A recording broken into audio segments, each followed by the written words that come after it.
Here we are going to have the PME on approach to a patient presenting with syncope. And today is 21st of February, Tuesday. PME on approach patient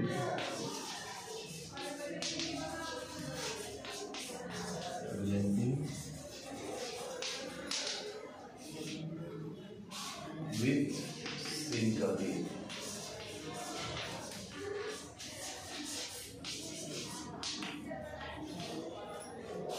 Before starting with approach to a patient presenting with syncope, we should first of all know what exactly is syncope. Syncope is transient loss of consciousness due to acute global impairment of cerebral blood flow. Onset is abrupt, duration is brief, and recovery is spontaneous and complete. And recovery is almost instantaneous. Meaning thereby it is a transient loss of consciousness whose duration is brief and recovery is complete. And there are no other features after the episode. Patient will be fully recovered. The recovery will be complete. Recovery will be instantaneous and complete. And there are few pro-syncopal symptoms. Means there are some symptoms which happen before actual happening of loss of consciousness, transient loss of consciousness, that is syncope. And those symptoms are faintness, dizziness, weakness, fatigue, visual and auditory disturbances. So, syncope is transient loss of consciousness whose onset is sudden, duration is brief, and recovery is complete. Recovery is instantaneous and complete.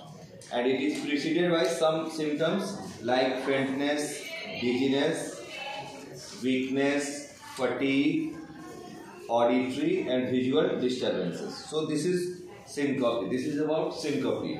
And now the approach to a patient presenting with syncope will be discussed under following heading. First of all, differential diagnosis. Differential diagnosis.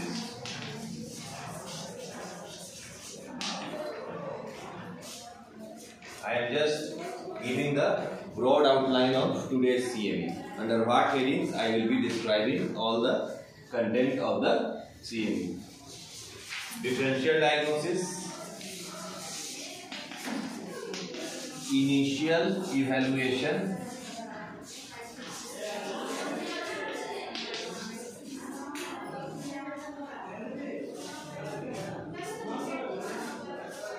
laboratory testing,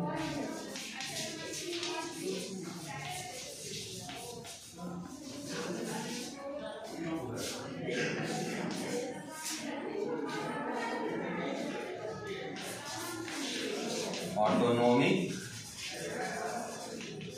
nervous system testing,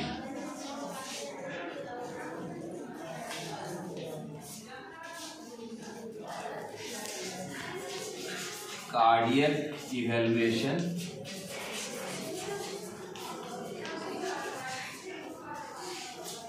and psychiatric evaluation. So this is the broad outline of approach to a patient presenting with syncope.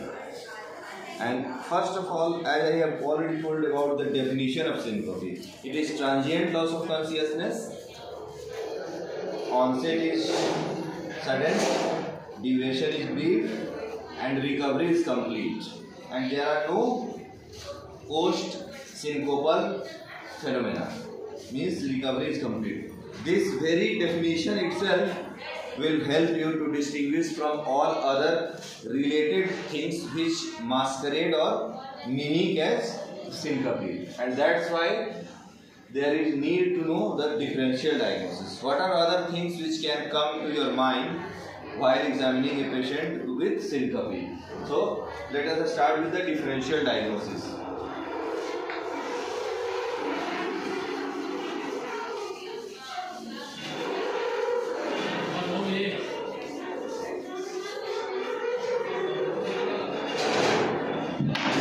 Number one will be seizure.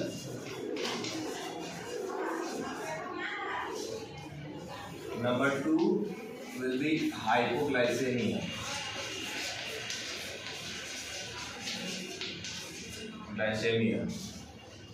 Number three is cataplexy. I will be telling about these things. What is cataplexy?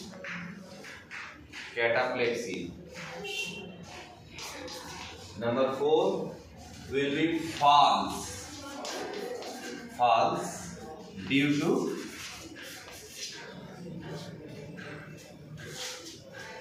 vestibular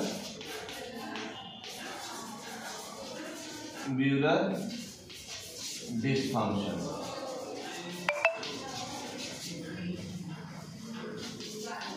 Number five will be falls due to cerebellar dysfunction.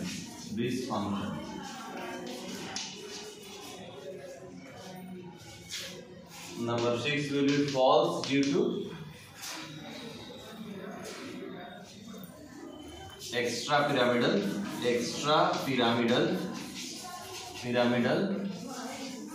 dysfunction. And number seven will be psychiatric disorders. Psychiatric diseases like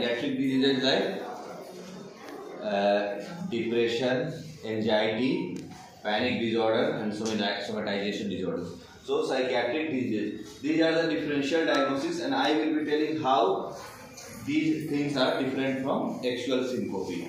So note down, number one important thing to know about how the seizure is different from seizure. A patient with seizure also might seen as a case of syncope, but there are important differences between seizure and syncope. There might be loss of consciousness in seizure also, but in seizure the loss of consciousness is of more than 5-minute duration, and there will be post-ictal drowsiness and confusion for a prolonged period. There will be prolonged post-ictal drowsiness and disorientation in case of seizure, whereas in case of syncope the recovery is instantaneous and complete, and there are no post-syncopal features. And most importantly, that loss of consciousness in case of syncope is less than 30 seconds.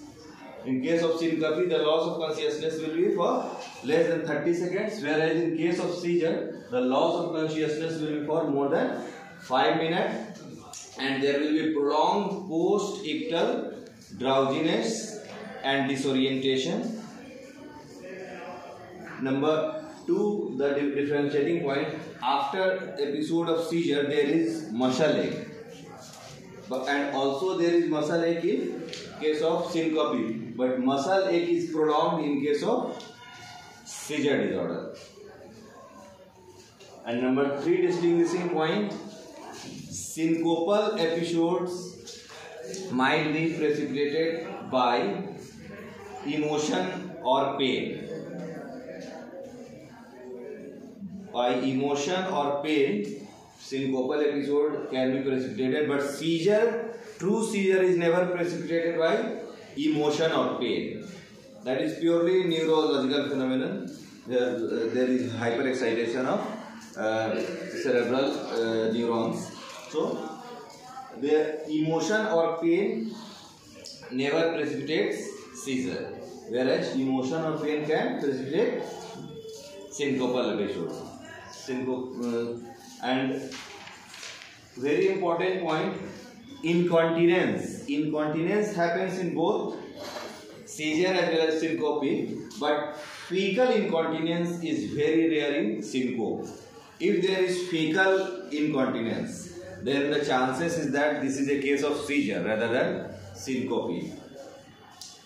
There might happen incontinence in case of syncope, but it will be urinary incontinence. When there is fecal incontinence, the chances are that it is a case of true seizure rather than syncope. Means in syncope, practically speaking, fecal incontinence is not possible. It is very rare. And so these are the differentiating points. Now we will be able to distinguish between true seizure and syncope. Simply remember duration.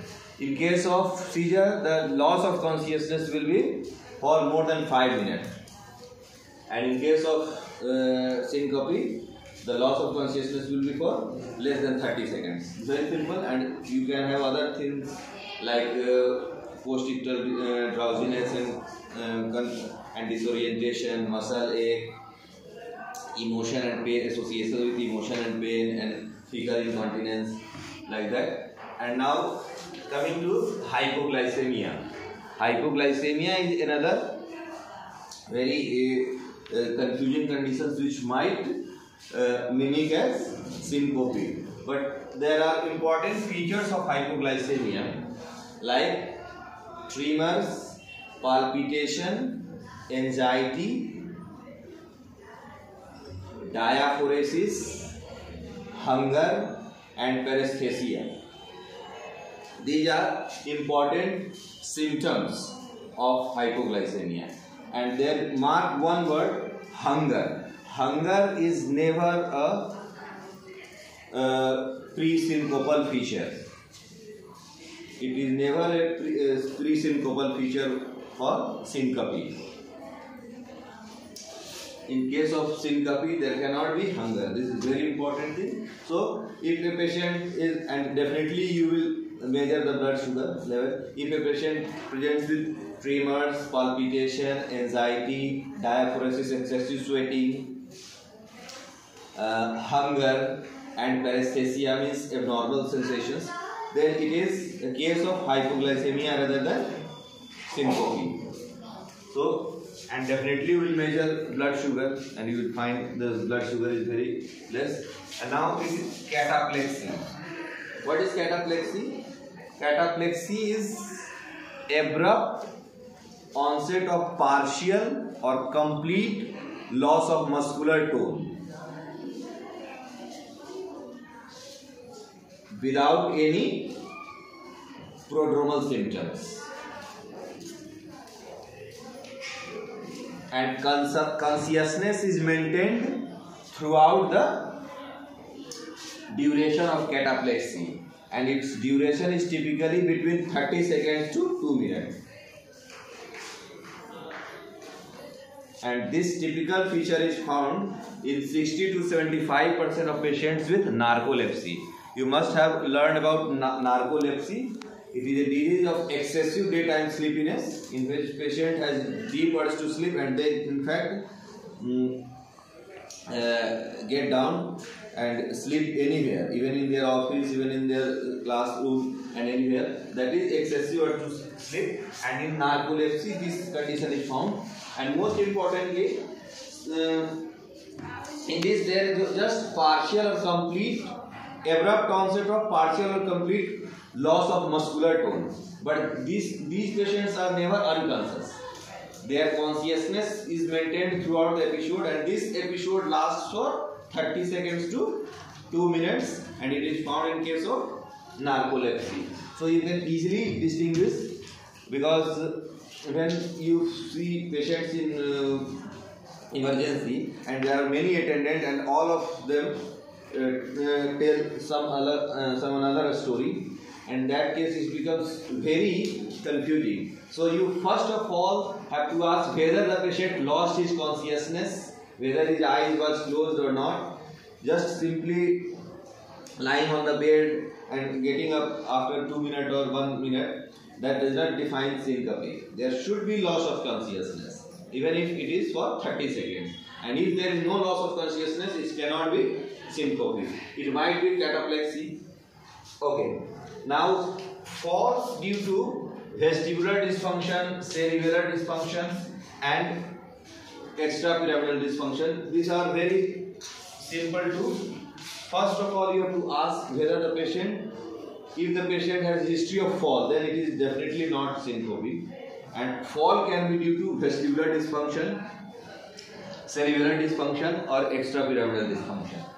Okay, so you have to look out for these vestibular, cerebellar, and extrapyramidal system evaluation if there is a history of falls, because many a time fall can also be concluded wrongly as loss of consciousness. But fall is a different thing. It doesn't mean actual loss of consciousness. So, and psychiatric diseases, psychiatric disorders, how a patient of psychiatric disorder can mimic as syncope.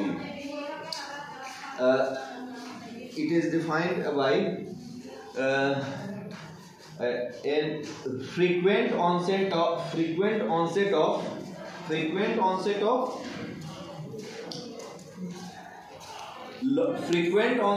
loss of consciousness without prodromal symptoms. Frequent onset of, but there is apparent loss of consciousness. In this case, there is not actual loss of consciousness. The patient will give, or her or his attendant will give the history of frequent loss of consciousness. But how you will catch? There will be history of frequent loss of consciousness without any prodromal symptoms. But such patients are, in spite of repeated fall, they are never injured. क्योंकि अपने हिसाब किताब से गिरेगा, उसको तो नाटक करना है ना. So, in spite of repeated falls, they are never injured, and there are no prodromal symptoms. And most importantly, if such patients will come in emergency department and they will do the same episodes before you also. देखिए doctor साहब कैसे हो रहा है, ठीक है ना. But and in those episodes, there are no hemodynamic changes associated in those episodes, and this is the way, this is how you can assess that it is not a syncope, it is a psychiatric manifestation of psychiatric disorder. So there will be no prodromal symptoms, there will be no injury, and there will be no associated hemodynamic changes during such episodes of apparent loss of consciousness. It is apparent, it is not actual loss of consciousness, because that will be the description of patient's attendance. So this is all about differential diagnosis, and I believe if you are able to distinguish these cases from syncope, you will be not missing any case. So first I should summarize once again. Number one, important differential diagnosis of syncope is seizure. In case of seizure, the loss of consciousness will be for more than 5 minutes. There will be prolonged post-ictal disorientation, post-ictal drowsiness. There will be prolonged muscle ache, and seizure, true seizure is not precipitated by emotion or pain. And in seizure, true seizure, there will be incontinence, both urinary incontinence as well as fecal incontinence, and fecal incontinence is very rare in syncope. In hypoglycemia, there will be tremor, palpitation, anxiety, diaphoresis, hunger, and paresthesias. and definitely that will distinguish from syncope. In cataplexy, the patient never loses consciousness. There is just sudden onset of complete, partial or complete loss of muscular tone, and this episode lasts for between 30 seconds to 2 minutes, and there are no prodromal symptoms, and this is usually found in patients with narcolepsy. And falls, you have to ask about this. If there is history of fall, then it cannot be syncope. And falls due to vestibular dysfunction, cerebellar dysfunction, extrapyramidal dysfunction can also present, should be distinguished from syncope. And psychiatric disorder, I told you, there will be frequent episode of loss of consciousness without any prodromal symptoms, and in spite of repeated falls, these patients are never injured. They are not injured because they know themselves how to protect them, and so these are the important differential diagnosis. Now coming to the initial evaluation.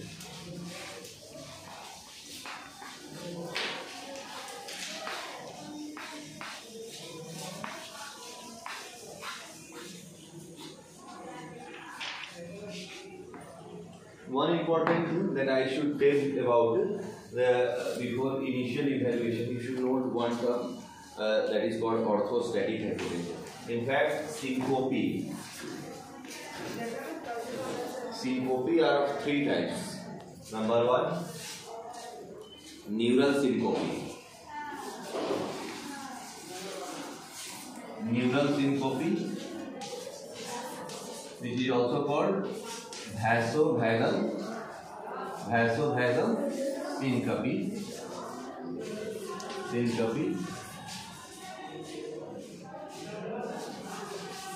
Number 2, orthostatic hypotension.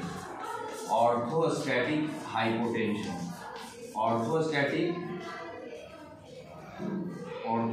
hypotension. And number 3, cardiac syncope. These are 3 important types of syncope. So you should know orthostatic hypotension is also a kind of syncope. It also comes under definition of syncope. What is orthostatic hypotension? It is hypotension occurring after standing for 3 minutes. If a patient has supine blood pressure normal and you make the patient stand up and measure blood pressure after 3 minutes and it shows hypotension, it is orthostatic hypotension, and it is due to autonomic nervous system failure.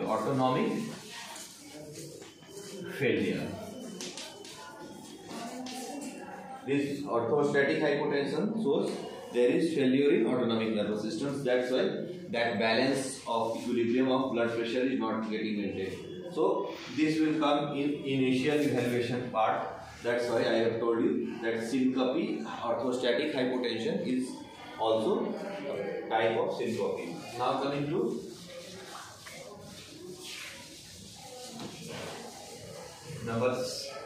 second part of the discussion or the scheme is initial evaluation. What are the parts of initial evaluation? Number 1 is history.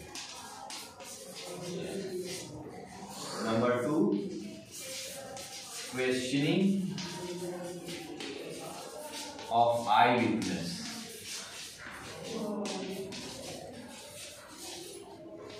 Eyewitnesses means those who have seen the episode occurring. That is also important. As I have already told you that many times cases of falls, patient has fallen and that might be reported as patient lost his consciousness, and that can lead to a wrong diagnosis. So questioning of eye weaknesses. In fact, the word written in book is horror, because if you take a very brief questioning, then some of them might give very wrong information.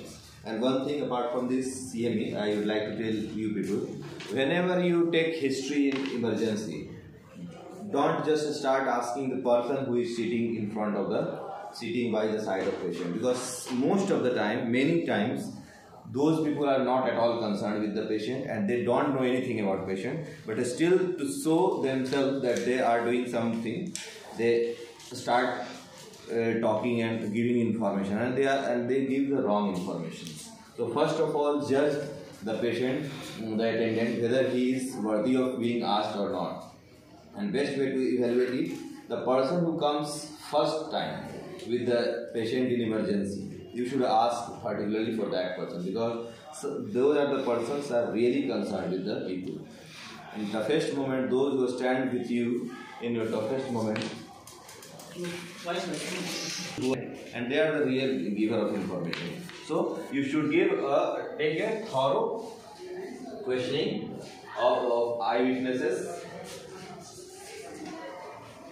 Then physical examination.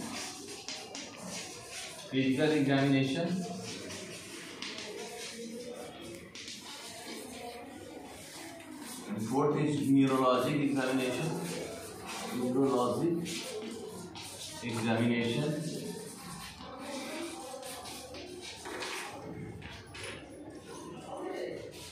And fifth is ECG. ECG also comes under initial investigation as well as in cardiac evaluation. I have already enumerated 6 headings, in which there was initial evaluation, laboratory testing, autonomic nervous system testing, cardiac evaluation and psychiatric evaluation.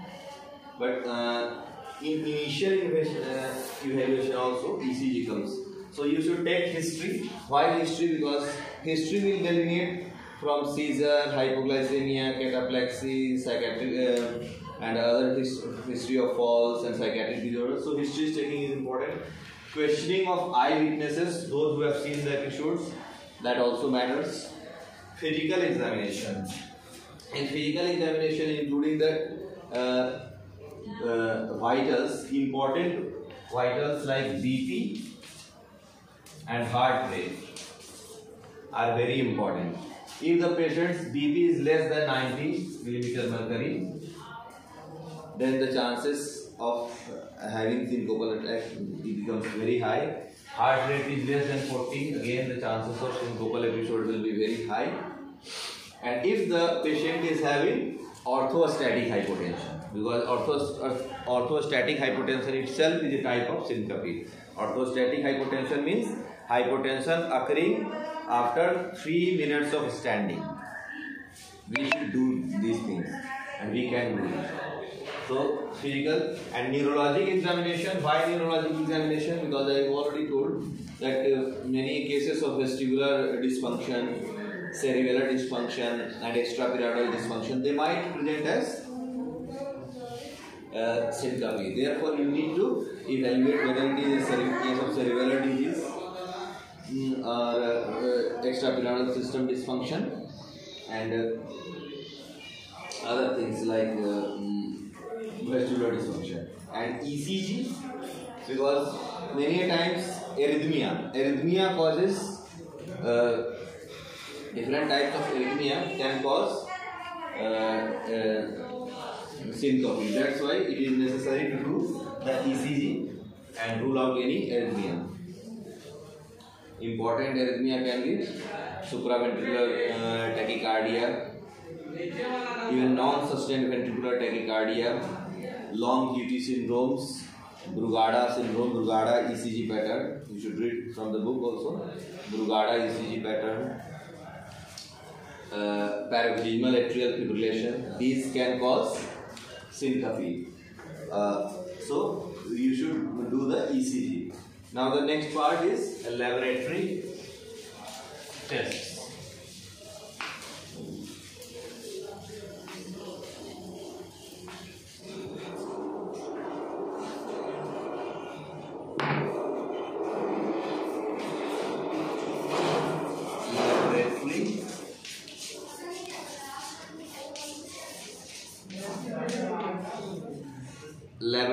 tests as such has not much role in the evaluation of syncope, but there are some conditions in which we can use blood tests to rule out other things. For example, in case of myocardial infarction,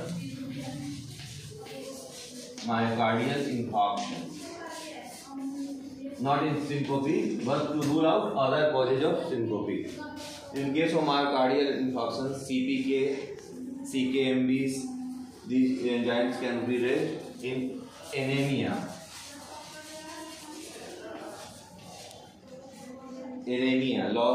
very low hemoglobin, that can also lead to. So you have to look about anemia and secondary autonomic failure, which happens in diabetes mellitus, and that might cause orthostatic hypotension, that is symptom. So diabetes, in case of diabetes, you will find raised blood sugar, HbA1c raised, deranged lipid profile. So laboratory test has very limited role, but still you can have some evaluation of myocardial infarction, anemia, and secondary autonomic failure like diabetes. And now coming to the next part.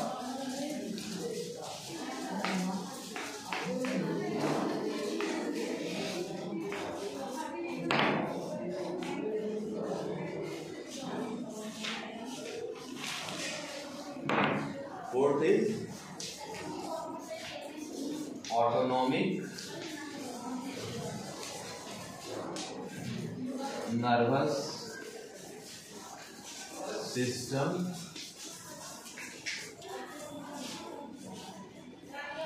testing.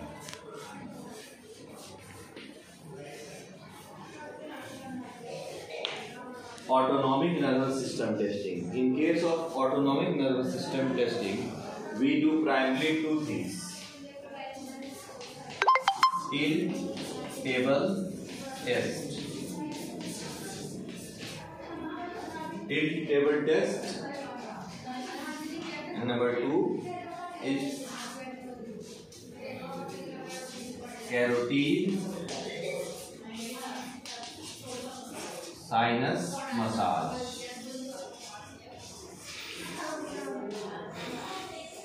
And what is tilt table test? Tilt table test, these are done in higher centers. We don't do it. There is a table and there is full protective gear for the patients, and they have several belts tied around their body, and the table is tilted like this. And when this happens, the patient's autonomic nervous system responds accordingly. For example, there is change in blood pressure. There is change in blood pressure when the patient is having autonomic failure.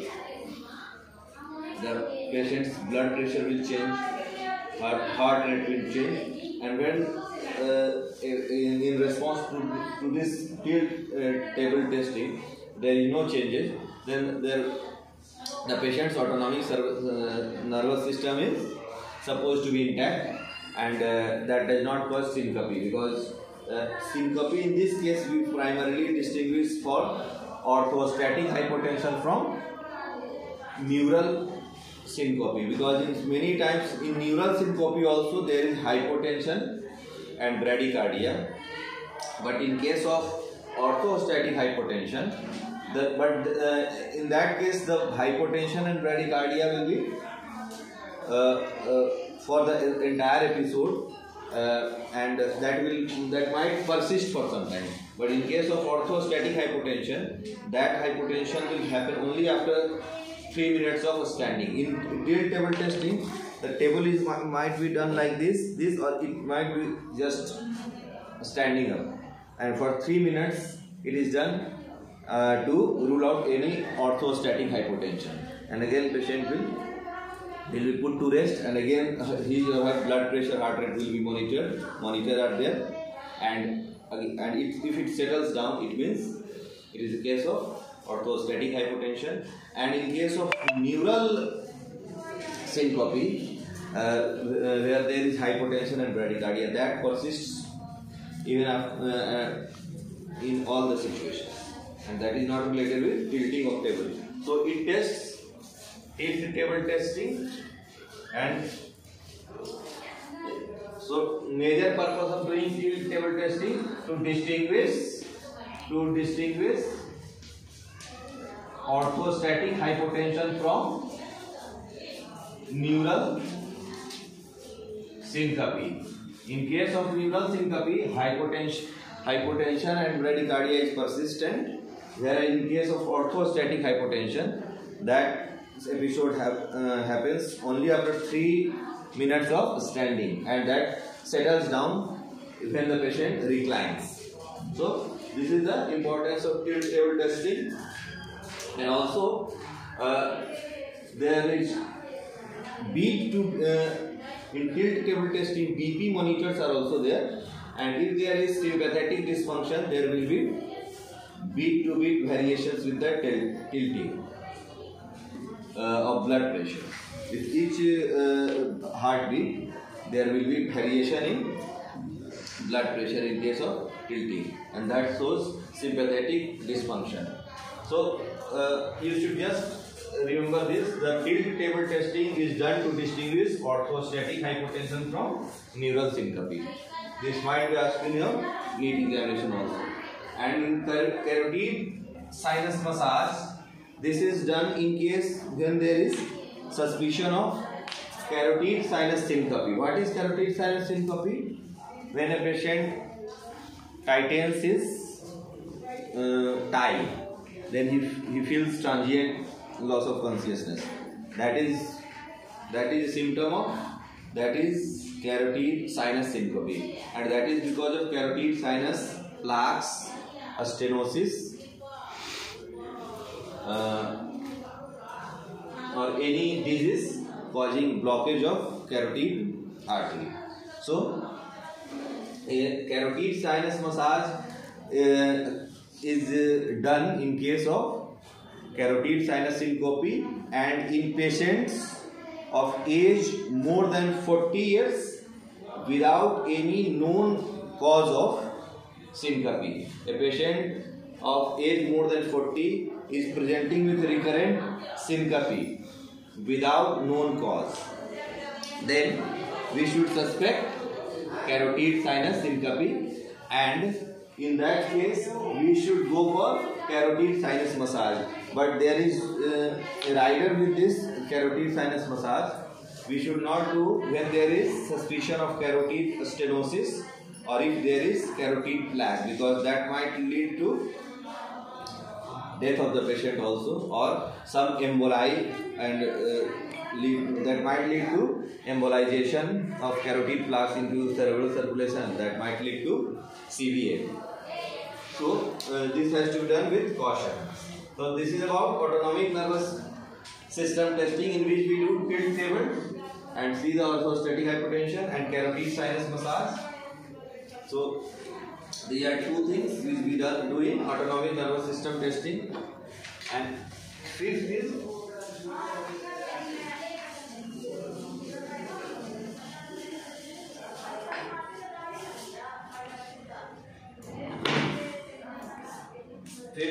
cardiac evaluation.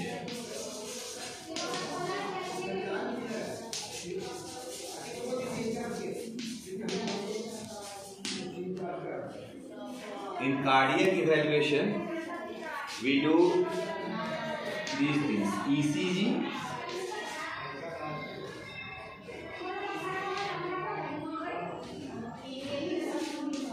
outpatient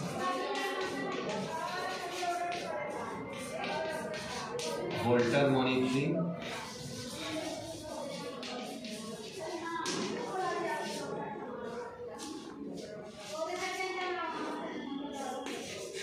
loop recorder,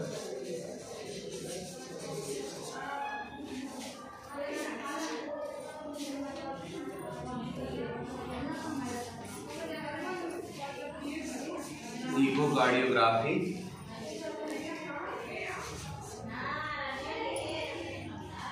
treadmill testing, and EPS, electrophysiological studies.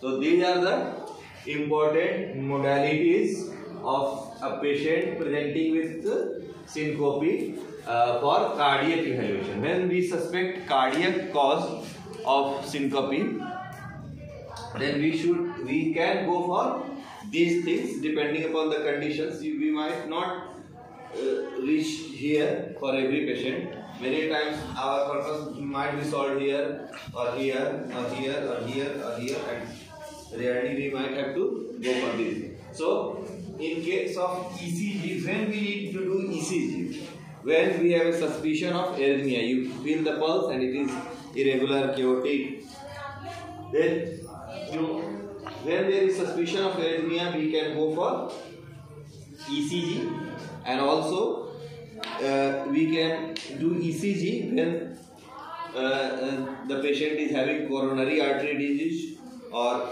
a structural heart disease like valvular disease. Patient is having non-sustained ventricular tachycardia, supraventricular tachycardia, paroxysmal atrial tachycardia, paroxysmal atrial fibrillation, long QT syndrome, Brugada syndrome ECG pattern, trifascicular block, or when the patient is having syncope while moving or syncope while sitting, or when there is family history of sudden cardiac death. In those conditions, we should go for ECG. Okay, we should do ECG and rule out any arrhythmia. And when we do Holter monitoring, when the frequency of syncopal episode is more than or equal to 1 per beat. When the frequency of syncopal episode is more than or equal to 1 episode per week, then we go for outpatient Holter monitoring. That is a kind of ECG, but that is done round the clock. And loop recorder. This loop recorder is also an ECG, but it records and erases the things. And that's why it also gives a long-term ECG recording, and this is done when the frequency of a syncopal episode is more than or equal to 1 per month. Then we can go for loop recorder. Okay, loop recorder are two types: external loop recorder as well as implantable loop recorder.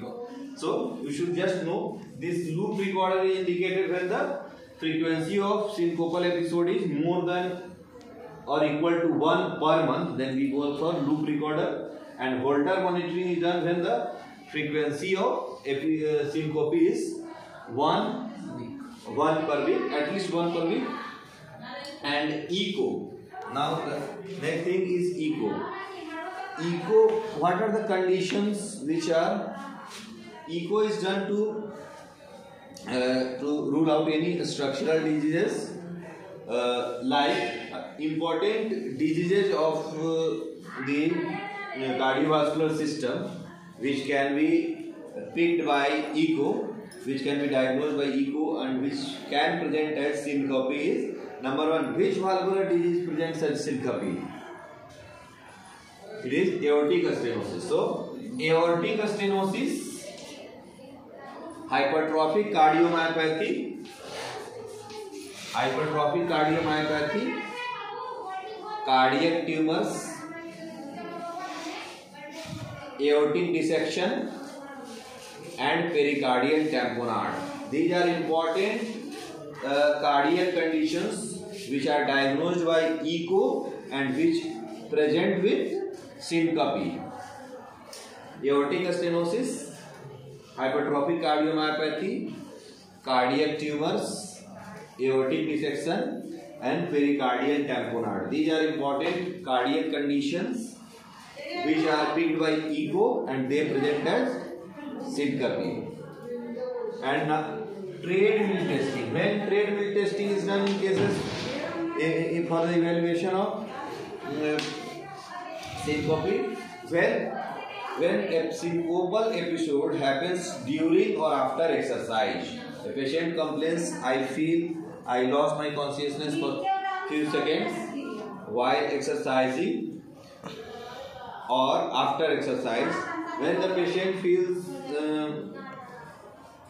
experiences syncopal episode during or after exercise, then we go for treadmill testing. And treadmill testing also exposes exercise-induced tachycardia. Exercise-induced tachycardia, like exercise-induced tachycardia or exercise-induced arrhythmia. Like many times AV block becomes manifest when there is tachycardia-induced AV block. When there is tachycardia, AV block becomes manifested.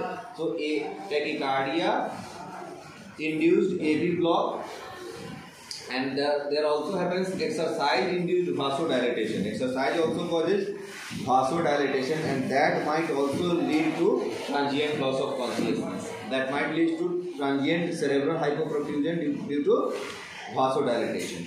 So, treadmill testing is done for these conditions. When there is syncopal episode during and after exercise, and which leads to diagnosis of tachycardia-induced exercise-induced arrhythmia, that is tachycardia-induced AV block and exercise-induced vasodilatation. So EMT is done in these cases.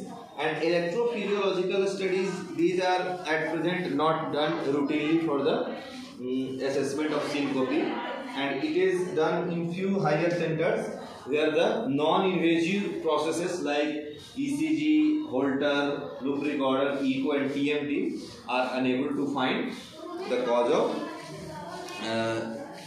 syncope. So this is at this moment, at present time period, this electrophysiological studies is of theoretical importance. And the last part is psychiatric evaluation. Psychiatric evaluation.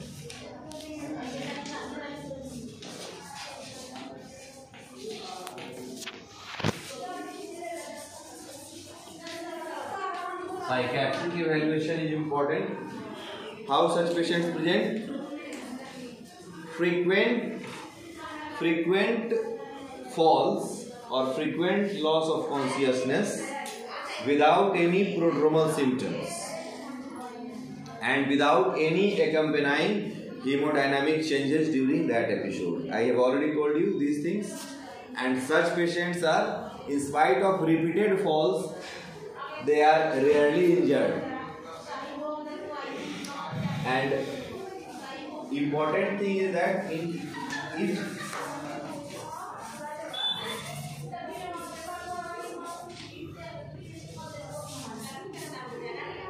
tilt table testing, when in such patients tilt table testing is done, what they do, they give the manifestations of their symptoms, loss of consciousness like this. They will do the acting of being unconscious, but tilt table testing is also accompanied by hemodynamic change. In these patients, tilt table testing precipitates the symptoms without any accompanying hemodynamic changes, because when you change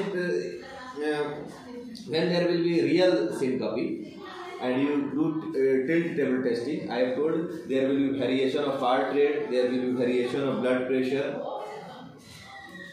and orthostatic hypotension might be there, but such things don't happen in these patients, and they just give the symptoms without hemodynamic changes of tilt table testing, and that is how they can be easily picked, that they are masquerading of being unconscious and they are not really unconscious.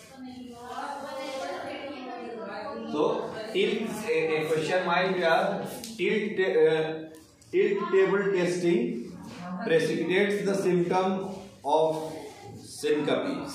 syncope without any hemodynamic changes associated with table tilt. Then it cannot be true syncope. It is a psychiatric disorder which the patient is manifesting, and this is how we can.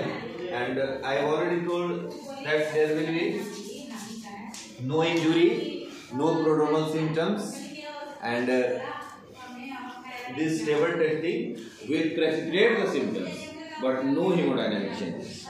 So this finishes your entire approach to patient with syncope. And once again, I would like to summarize that first of all, you should know what is syncope itself. Knowing the true definition of syncope itself will eliminate all the confusing conditions which look or might appear as syncope. And one important thing, that orthostatic hypotension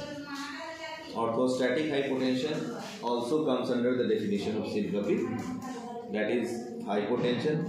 And when orthostatic hypotension will happen, then patient will lose consciousness for a while, and that's why that will come under syncope. So definition of syncope should be very clear. It is transient loss of consciousness due to acute global impairment of cerebral blood flow. So this is acute global impairment of cerebral blood flow. This is a theoretical one which we should know. And what is practical one? Onset is sudden, duration is brief, less than 30 seconds. Duration is brief, and recovery is spontaneous and complete without any post syncopal phenomena. उसके बाद कोई phenomena नहीं होता है, unlike scissor.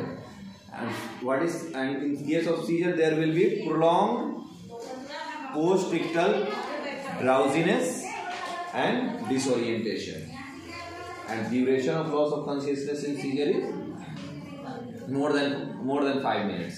So important differential diagnosis is seizure, hypoglycemia, cataplexy, and falls.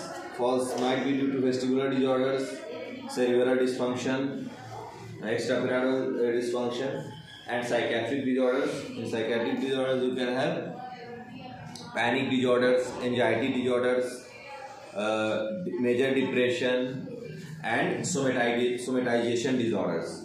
These conditions might present you with apparent loss of consciousness, not actual loss of consciousness, because actual true loss of consciousness will definitely define as syncope.